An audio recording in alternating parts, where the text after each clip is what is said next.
咁呢度咧有好多唔同種類嘅海鮮賣㗎，但係正常我哋住酒店嘅話咧，房裏面咧都冇架餐可以煮到，好似睇 YouTube 教煮餸咁。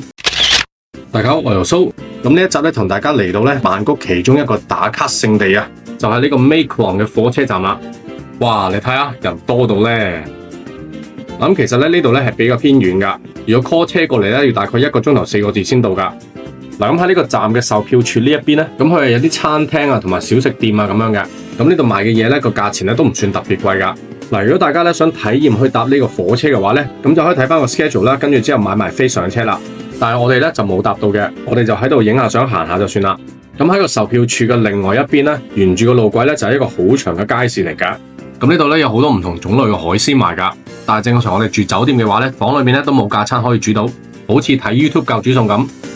為咗填補翻我哋嘅小心靈，我哋就買咗啲嘢飲同甜品食下啦。你睇下 Woody 咧個嘴食到，嗱，當你行下咧，一聽到呢啲咁嘅聲，咁你就要識都即刻迴避一下啦，因為咧有架火車咧係衝住你而嚟啊，同埋你亦都可以提早揾定個靚位，方便影相啊。嗱，咁呢度咧值唔值得嚟咧，就真係好見仁見智啦。好啦，咁今集就係咁多啦，我哋下集見，拜拜。